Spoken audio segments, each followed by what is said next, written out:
Mission TV, le miroir du monde. Ba élément nyonso ba indicateur nyonso ezola kisake bakotika ye. Kamere. Kamere te bakotika ye. Bonso professeur te bino bala la muka bolingi bakake. Bakotika ye te. Abandi go répondre Martin Fayulu. Donc et suis bango. Pouf. Frank Diongo a sauté. Abandi go répondre Fayulu. Mais na makamango ba répondre Fayulu ba comme ndeko finga. Malamu ke ali susu na trempe ya Martin Fayulu te. Frank Diongo. Ah, mais bien sûr, il y a na trempe ba Frank Diongo ba bundi. Atikali na trempe ya ba Elezer, atikali na trempe ya ba Safu, atikali na trempe na ba Biso, ya ba Niko Mayengele, azana ba trempe na Biso. Lokola zela ndeko, lokola zana trempe na Biso, alinga batia eka, po batia eka, il faut citer kombo ya Martin Fayulu. Peto koyebisa kulutu na Biso. Atika kotanga kombo ya Martin Fayulu Madidi. Asengi ke bakutana Félix Tshisekedi poke basolola. Fayulu dit ceci. Mboka ezotambola mabe. Bato yo bavandi wana baza légal, baza légitime te. Mais pourquoi bako sala mobulu wana? C'est-à-dire que pona bango baza ko reconnaître pouvoir en place té. Ayez du nouveau à Kinshasa, le complexe hôtelier Tremplin Royal sous Kanamasolo. Vous qui désirez passer des nuits inoubliables, l'hôtel Tremplin Royal vous offre un service de haute qualité, de chambres modernes répondant aux standings internationaux, salons et salles de bain bien équipées. Votre sécurité est assurée, les portes électroniques et même un coffre-fort dans la chambre. Tremplin Royal dispose d'un restaurant VIP, des plats de différents goûts à un prix hors conquérant, de boissons de toutes marques accompagnées d'une musique douce. Ce n'est pas tout. Pour vos déplacements, Tremplin Royal met à votre disposition une voiture pour tous vos déplacements et un groupe électrogène industriel pour faire face à la coupure d'électricité. Pour vos cérémonies de mariage, de collations, spectacles et autres événements, Tremplin Royal met à votre disposition une salle de fête de 300 places avec un décor de couleurs selon votre choix. Nous sommes situés au numéro 23 de l'avenue Aérodrome dans la commune de Barumbu, référence stade municipal de Barumbu. Pour tout contact, appelez-nous au 081 570 78 00 09 98 55 22 96 et Salimana Nouté, le complexe hôtelier Tremplin Royal, le confort et les nôtres sous Kanamasolo chez Tremplin Royal Kanokakae. Bonjour mesdames et messieurs, heureux de vous avoir devant vos postes téléviseurs, devant vos écrans, devant n'importe quel support. Aux Hollande de la Bisso na minitio yonga wabino gloire bosobe autrement dit bosobal na zalaki moi malade santé tungisaki. Menzamba salingolu na bonene na ye sali ke non tokutani encore une fois. Poto solo la maï matali politique. Sans plus tarder, lelo na yambeli bino moko ya baï politique otoko raisonner na ye ensemble. Ye babenge na kombo ya ndeko Michel Mangala azali moro ya baïla muka. C'est avec lui que toko solo la un peu toye ba propos na bango concernant ce qui se passe na mboka oyoyo. Sans plus tarder, je m'en vais directement à vous saluer. Bonjour ndeko Michel. Bonjour ndeko Gloire. Bonjour Nabalandi. Boni nzoto, boni lamuka. Oui, nzoto eza kolongono, lamuka se porte bien. Tozo bunda toujours du Tumba pour sauver la République démocratique du Congo. Oyo bionyos boyebi que intelligence moko très avancée contre notre peuple, contre la République démocratique du Congo, pour que mboka ezala toujours assujetti par les Rwandais, par Kagame, biso oyo tozali misoga, biso oyo tozali ya kolamuka, tozali komona makambo pe tozali koyebisa bana ya mboka que complot oyo ezosala contre la République oyo baza ko utiliser toujours ndeko na biso pour que ba atteindre ba fin na bango. biso tozali wana kwa ba sentinelle pona koyebisa bana mboka keba moyibi alingi kokota awa atie déjà lidusu kuna tokeba po ke tokanga lidusu wana mais pour que lidusu wana esila tokanga yango ya solo il faut tolongola likambo ya légitimité oyo evandi na mboka il faut tolongola likambo ya occupant oyo avandi na mboka donc nous sommes des sentinelles pour sauver la République. Sans plus tarder, avant de continuer à sujet, mususu tant ozomona ndeko mususu ya bayi politique ou pe abundi moi mingi na politique ndeko Frank Diongo azoloba ke non bozali susu na discours te ezosenga na bino bo zo encore moyen parce que Félix Tshisekedi azotambola na makolo penda ya kondo Tshisekedi bino tan boyoki ba propos na ewana na lamuka eloko boyoki ndenge. Non, c'est à propos moko même peuple congolais tanga yo ki yango akumi ko sekaye parce que à propos moko ya bato yo bazo travailler les sous na combat ya peuple té baza sous na peuple té bazali bato yo baza aujourd'hui ya ko jouer jeu pour l'intérêt partisan personnel. Donc ce sont des propos là et ça les bisolo de mon côté mais par contre à se faire humilier davantage auprès du peuple congolais. Ba yebi pe ba yokaki discours ou pe samaki pa ya mwana mboka le président légitimement élu Martin Fayulu Madidi. Est-ce que yoki moni population a s'inquiété? Non. Population s'inquiété. Population aningani abia makamunzo kande ezali boye. Mais batu oyo bazali kosala je ya Rwanda batu oyo bazali ko rouler pour le pouvoir et suit bango lelo de Kotilombo komi na porte-parole o azala ki nommé na ordonnance présidentielle nani ambassadeur rwandais comment est-ce nani Karega a commis porte-parole mais a commis porte-parole ya Chilombo. Qu'est-ce que ça a à voir lui un étranger azawa na compte ambassade a comme porte-parole? Ah, un étranger na compte ambassade mais il faut comme tuna. Le président légitimement élu a lobby makambo o etali mboka na ye. Mais tout juste Mutuali Bosso Kabuya Mibale na Augustin Kabuya Mibale na Kabund Yami Balé, pouf, a sauté. Abandi go répondre Martin Fayulu. Donc, et suit Bango. Pouf, Frank Diongo a sauté. Abandi go répondre Fayulu. Mais Namakamango va répondre Fayulu. Ba comme ndeko finga. Donc c'est pour dire que ba Frank Diongo a un chemin. Il y a peuple été. Il est en train de rouler pour le pouvoir, rien que pour le pouvoir, pour qu'il ait trouvé sympathie. Il y a bateau, il y a IDPS, pour qu'il ait moi une portion, comme on est ministre, il y a, comme on ministre des Affaires sociales, dans le gouvernement. Pourquoi? Parce que à Monique âge comme au Poussana.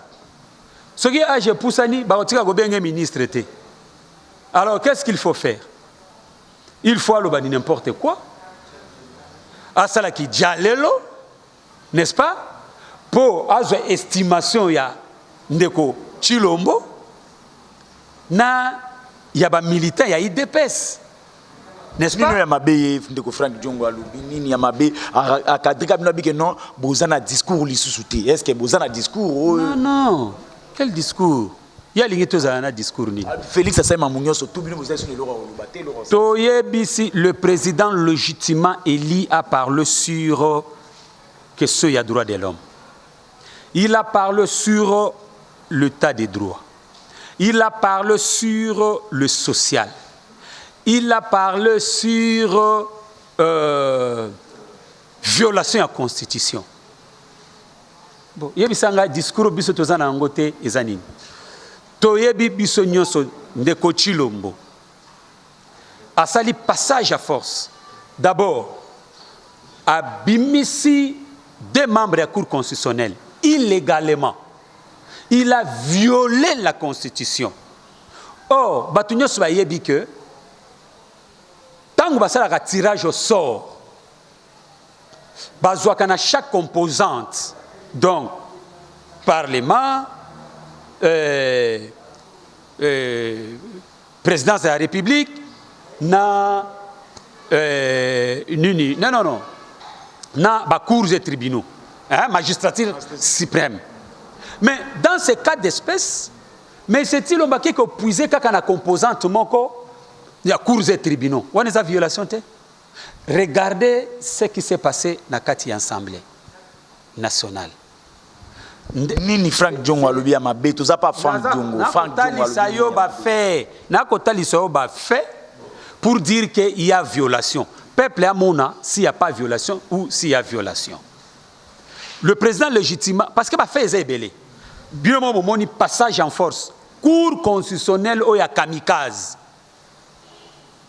Ba yebi mission ou ezali concis na kati ya règlement d'ordre intérieur et Assemblée nationale où ils allaient qui déclarer conforme à la Constitution. Mission, il y a bureau d'âge, c'est bien concis là-bas.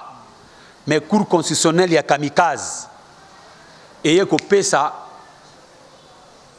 Mission Moussoussou, où ils ont en dehors, il y a ce qui est conforme à la texte et loi, il y a règlement d'ordre intérieur.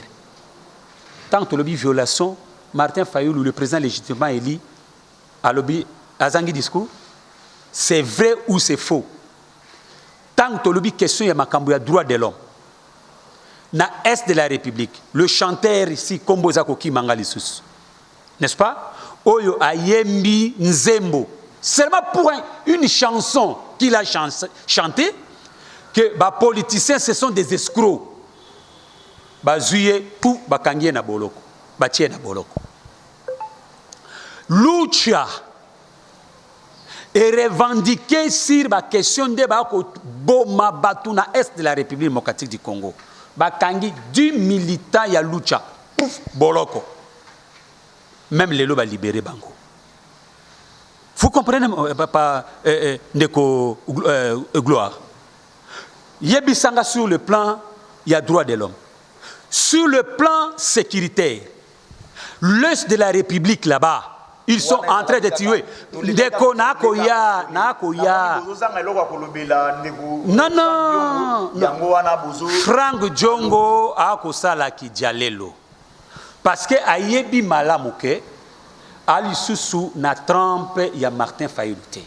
Frank Diongo. Mais bien sûr, il y a na trempe à Frank Diongo babundi. Atikali na trempe ya ba Elezer, atikali na trempe ya ba Safu, atikali na trempe na ba Biso, ya ba Niko Mayengele, azana ba trempe na Biso. Lokola zela ndeko, lokola azana trempe na Biso, alinga batia eka, po batia eka, il faut citer Kombo ya Martin Fayoulou. Or Martin Fayoulou azana combat ya peuple. Martin Fayoulou a un combat ya nation. Ana combat ba individu. Alors il faut pas mémailler, Félix Tshisekedi ba mémailler, ba kene kotala mutu naye parce que c'est apparemment ils a quelque chose dessus et a bien été. Non, mais c'est à lui. Mais c'est à lui ndeba mema ba mema pas ba minganga batala ceux qui ndengo okoluba na mutu. Ba mema nani? Mais ba mema Frank Diongo, c'est à lui. Mais ata la combat oyo abunda na 2006. Est-ce que ça combat oyo azobunda lelo? Atala ndenge azalaki défenseur ya population. Est-ce que lelo a ko défendre sur population wana? Ou lelo a komi kosala ki dia lelo pour que monsieur Chilombo a luka une portion ya pouvoir a pesaye pour age ici et poussani abandi okene na suka. Alors aluki maintenant que atana kacha CV na yeba benga ye ministre. Donc bino bolingi batanga komba Fayoulou tina makambo. Frank Diongo so alobi likambo aloba komba Fayoulou tina. Non. Azali na Trump ya Fayoulou te. Et nous lui interdisons de parler au nom ya Fayoulou. Citer kombo ya Fayoulou. On lui interdit Atika koloba komba Fayoulou. Atika koloba kombo ya Fayoulou. Ndeko. Parce que toyoki ndenge ya lobi la paternité ou paternité pour que comme fils Yende fils ya Etienne Tshisekedi. Ba yebisi yeke. Akoma fils ya Tshisekedi, akoma zo disciple. Akoma disciple ya Tshisekedi.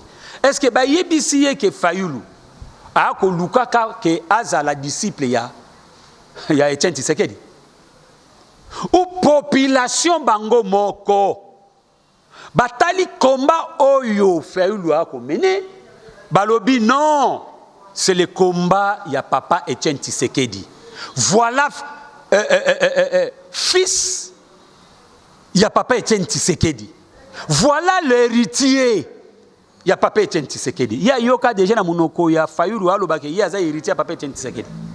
Mais aujourd'hui moto yo avanda na Etienne Tshisekedi, oyo alia na Etienne Tshisekedi, oyo abunda pembeni ya Etienne Tshisekedi, je cite Mobake, oyo ye moko akolobake Fayulu azali disciple, na malamu disciple ya papa Etienne Tshisekedi.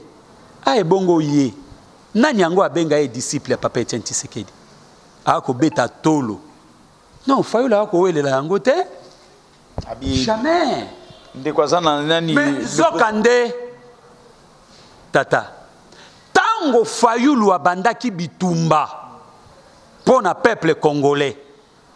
Ye azalaki nanu kosala musala oyo ya ye ingénieur ya ko lukaka ya kubongisaka bandaku ainsi de suite.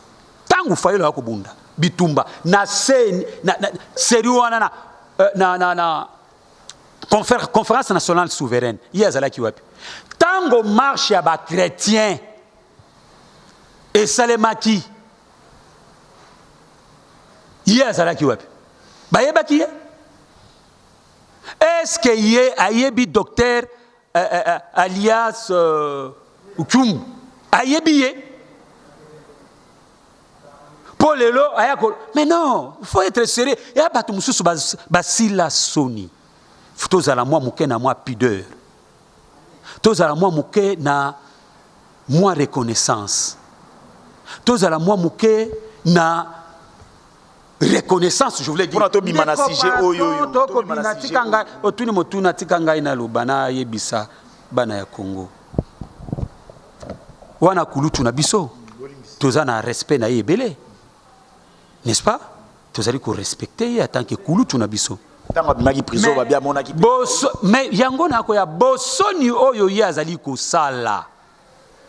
Yali mawape pasi. Tango azaki na boloko moto ali boso ya ko benga na boloko. Tango akobima na boloko wana. Ezaki nani? Ezaki Fayulu te? Ye mto benga Fayulu to Fayulu mto benga. Ye moto abenga ki Fayulu pona ko yebisa Fayulu que non, je suis derrière toi parce que il y a eu tricherie à nos trans. Wana Frank Diong to alo babu. Kulutu na ngai Frank Diong na linga. Na prison. Nabo tangu ba ko linga ba bimisa ye. Il a reconnu le combat, mais pona nini apekisaki babenga Niko te Niko esengi kaya ko loba. Pena ko yebisa Niko ako yanga malamu akoya ko loba. Na Niko Mayengele. Niko Mayengele pona nini apekisaki bato na ye. Bakene na élection wana te ba Niko Mayengele ngazala eli na chango kunati Niko Mayengele moko maître Niko Mayengele po nini apekisa kibango parce que akenaki ko approuver les nini processus électoral wana alingaki yango te abaki ke wana ezali tricherie en outrance ba kolinga ba tricher déjà alors biso to koki ko légitimer eloko oyo eza déjà moyibi te abenga ngo ki moyibi tango azana na prison ndeko malembe toko bima zela nanu eza tungisa biso te mais il faut ko recadrer makambo okoka donc les gens oyo. Donc, en tout cas, beaucoup de gens ont une expression, pidère, hein? C'est loko ya ko salate. Mais mutuali boso ya ko senga Fayulu, ya ko soutenir combat ya Fayulu. C'est ça qui Fayulu pour Félix Fayulu andimi, mais ekomi na sima baluki ngana yambaki moko ya maître ya Franck Diongo ki ayaka fayola ndimaka ki asanga na Félix Tshisekedi omoni batu soki baza kokola na lokuta bako refléter image ya lokuta partout bako lekaka en aucun jour Fayulu a sengi ke bakuta na Félix Tshisekedi pour que basolola. Fayulu dit ceci: Mboka ezotambola mabe. Bato yo bavandi wana baza légal, baza légitime te. Ba institution eza ba institution moko illégitime. Tokende kovanda na masolo pour que to lever ba option biso nyonso to tambwisa mboka oyo apesi plan ya sortie ya crise proposition ya sortie ya crise akosenga te ke akende kosolola na Kabila asolola na Tshilombo jamais. C'est du mensonge. Ezali lokuta en ciel ouvert. Omoni bato soba rouler pour le pouvoir, rien que pour le pouvoir, il devait que se comporter de cette manière, de cette façon. Tobi manasije oyo ndeko na Lubumbashi bato lobi bazala ki kimiate. Masasi beti bato bakufi basoda bakufi kasi jusqu'à présent raison valable nanu epesamite. Koto bazolo bakeno eza bayi bakatakatanga nde bakotaki. Bato msu koto te eza basoda nde na ndenge na bango bande ko déclarer makambu. Bino tant bozomona ba situation nezoleka na mboka na moment où tozali en tant que ba politicien analyse na beza. Elingi ezaka une expression moko que le pouvoir en place ezali pouvoir moko ezali reconnu et pas ya ba congolais te. Mais c'est ça, bazali pour respecter pouvoir wana te. Nani azo respecter te. Mais lelo za obela makamzo se passer na Lubumbashi. Olobelinga ngwa te. C'est-à-dire qu'ils ont reconnaissance ya pouvoir te. Mais qui sont en train de faire tous ces désordres là? Banani. Bakatakatanga. Mais pourquoi bako sala mobulu wana? C'est-à-dire que pour Nabango baza ko reconnaître pouvoir en place. Du fait que baza ko reconnaître pouvoir en place, il devait que se comporter, des bazo se comporter. C'est pourquoi Zomona Moutou Alingi Mboka, le président Eli Alobi Boui. Ben élection eleki malamote. Moto avandi wana peuple te Moutou Eli rie. Donc une élection anticipée. Mais tout ça, on a une réforme. Pourquoi? Légitimité y a peuple, plutôt la souveraineté y a peuple, ils allaient confisquer. Yango moni combat na biso, na kati ya lamuka, ils allaient combat pour que tu retrouves souveraineté y a peuple qui est bafoué. Souveraineté wana, oyo batu bakena ko luka ko pesango une autre connotation, o tulubaki la vérité des urnes. La vérité des urnes ndeko. Ezalité que oti toi jimime. Ce qui otali malamu. Bato bazali sérieux. Bato yo bazali na sens moko objectif. Bazana objectivité ndeko.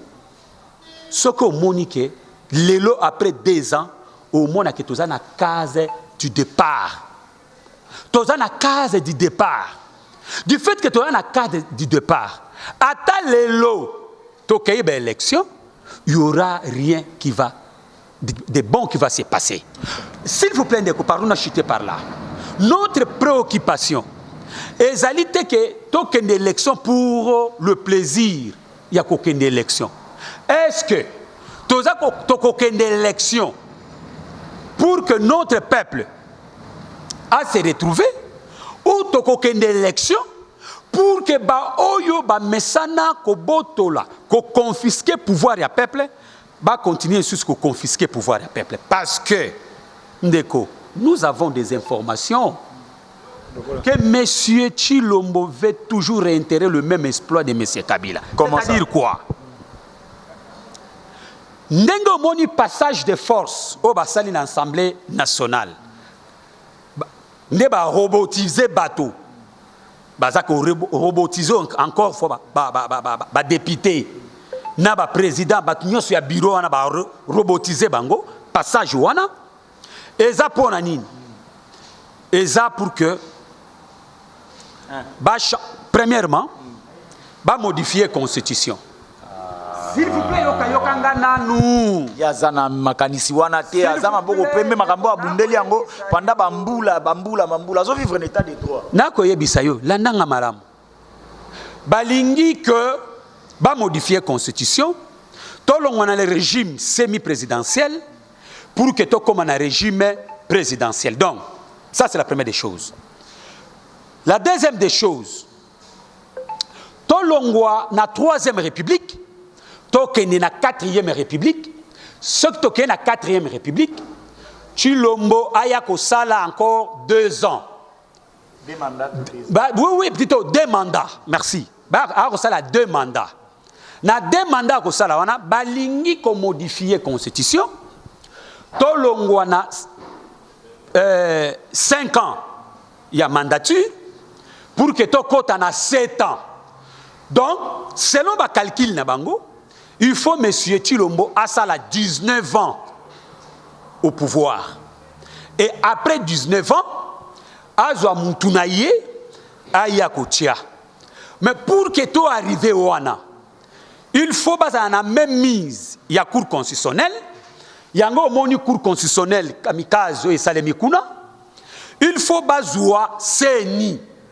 Or, il faut Basomba majorité na niveau ya assemblée yango moni ba sombi majorité ya ba député tango ba sombi majorité bazala maintenant na même mise na seni na kata seni wana ba ocha président a outa na société civile yango zo komona na bato mususu ya droit de l'homme oyo babandaki ko loba na époque ya Kabila.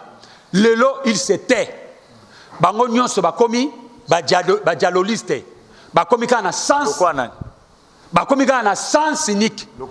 Yo yebi bato la société civile, yo yebi ba société civile wana nyonso wana. Oh yo yebi bakoma ba société civile te. Ata moko yo moni akomi muto adialelo ata moko. Baza ebele ba société civile wana ndeko. Ils sont nombreux. Nako yebisa yo. Ba misusu baswanaki na mende te. Hein? Ba misusu mende akendaki kofunda bango. Bazaki na guerre na mende. Oyebi bango te. Si oyebi bango. Ba misusu bazalaki na CLC. Tango balancer makambu ya est bango babite biso marche à est ni tout ça qui a wapona est hein 500 ngopé ezaki na kati ba misusu balongwe na bango babite biso makambo wana esami te tokolana wana entre bango d'une manière démocratique na biso c'est la démocratie ango bakosala on ndenge to yebite yo kana yebisa yo yango na ko yebisa ba société civile wana nyonso ba bunda pona population lokola cage lokola ya ndeko na biso yo tala kombo ko kimali susu babunda bitumba pona population babunda bitumba pona poste te po ba tokomi ko yoka ba misusu ba komi ko luka poste po ba pesa bango seni donc ndeko to sauver mboka to tika mboka etambola kaka boyete pona plaisir ya kotambola parce que ce qui otali sur tous les plans ya société ce to sali bilan ya monsieur Félix Antoine Tshisekedi. Il y a 2 ans. Sur le plan social, qu'est-ce qui a changé? Sur le plan économique. Déco. Yo yebi ba sambel. Obi pona nini batika ki bana hein? Bakendaki ko suspendre bana batanga kela cité. Pona okima mamba gratuité anat. Yo ka kite ke ba enseignant déjà ba banda ko revendiquer ba prime na bango ba pesa bango kaka palier moko o ba gangaki gratuité. Ah, et bongo deuxième palier, troisième palier. Yo zela classe ezoko zonga hao. Yo zela ko yoka tang ba enseigner ba ko telemela bango hao. Po balingi opesa bango mbongo te. Yo yebite ke ba école conventionnelle balingi lisusu que ba parents ba prendre bana na charge. Donc c'est-à-dire il y a pas de gratuité. Il y a au lieu que ba ONG wana ba lo ba situation ya mboka bango bazana ki dialoliste. Patika ki dialoliste. Yango moni pona tozo chité, yango moni pona ko résoudre ba makamona surtout yango moni président installé état des droits. Ndo moni procès Camereza lelo to na longa na zoke. O ba question na ngate. Yokana ebisayo ezapo ke ba akite pe ba ko akite parce que mais Camerete. Yapo komi na écran prophétique. Oh mais dit. Na bengi Denis Lesi yaka beta prophétie. Denis Lesi abeta masakolite. Abeta masakoli. Pe mamsu pe déficit yaki masakoli na beti taya batika yake na ye parce que mais bato bakanga ba sambia longeta de douane ano ba ko yebisa biso awa. Ba ko yebisa biso bakanga ki DG ya Sokoka bakanga ki DG ya OVD Jamal osako yoka mais lelo baza wapi baganga ki état de droit bon bambongo bakenda ko détourner bazong sango na kesa l'état ba yebisa biso so yezonga Jamal lelo aza wapi to ko yoka kaka aza na mboka na akolia beefsteak anko bango ba Jamal aza na prison bango bazalaka champion ya pizza akolia ka pizza kuna na bana na ye kuna na kuna toko yo kaka entre guillemets totalaka.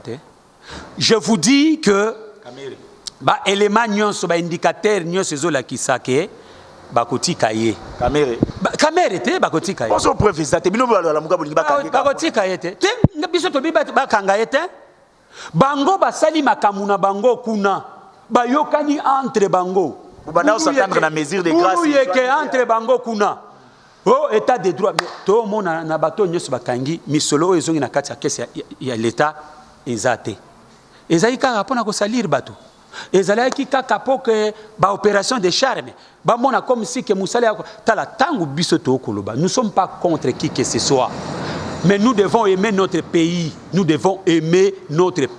et sauver la République. Vous comprenez ndeko gloire ezali te que doit compléter contre qui que ce soit loin de là. Aimons le pays. Nino koyebisa na Frank Diongo soka zolando na minute. Na koyebisa kulutu na ngao na linga mingi Frank Diongo. Azonge la combat ya peuple. Atika ki dialoliste. Parce que peuple azali na besoin que a se retrouver. Peto koyebisa kulutu na biso. Atika kotanga kombo ya Martin Fayulu Madidi. Nani Frank Diongo. Oko kanga malamu atika kotanga kombo ya Martin Fayulu Madidi azali susu na rana yete na Trump na yete Martin Fayulu pardon Martin Fayulu azana ran Frank Diongo tete susu wana te azasu na rana yete Martin Fayulu azali na ran yaba bato minene ya kati mboka oyo ba papa Etienne Tshisekedi azali na ran ya Nelson Mandela. Non, soyons sérieux. Yo na ebisa yo, so bato ba comprendre te. Bitumba oyo Martin Fayulu obunda. Ya bitumba ya valeur.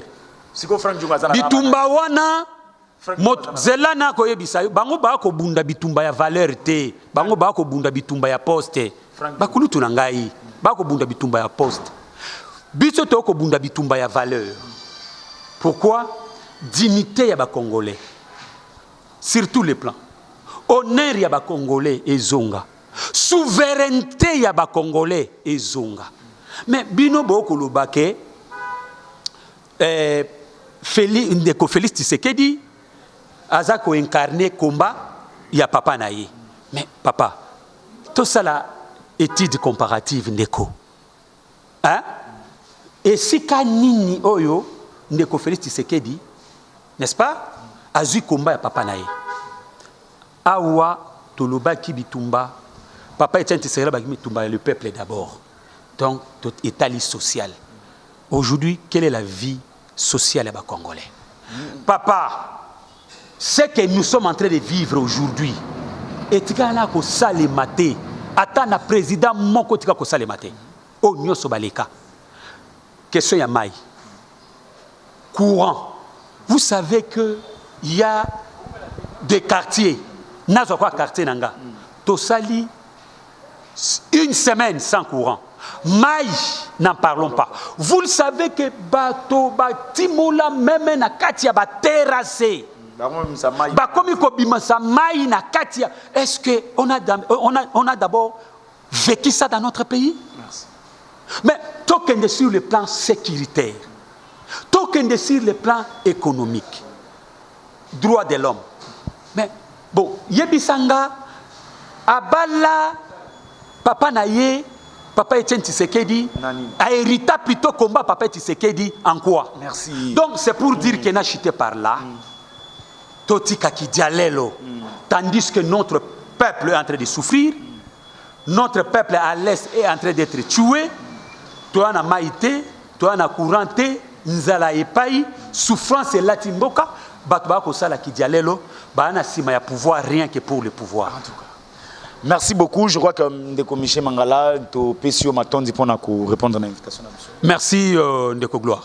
Merci beaucoup. C'est par ici que nous mettons fin à l'émission. Tokutani prochainement na Sérieusement, numéro nanga ngwane suki na 76. Koma benge kozala malamu tozo longwa. Je vous annonce que non nazo kende et pas na le Ndeko Valentin Moubake. C'est avec lui que bozola nanga tout à l'heure après ko kabonana Ndeko Michel Tokutani prochainement. Ciao.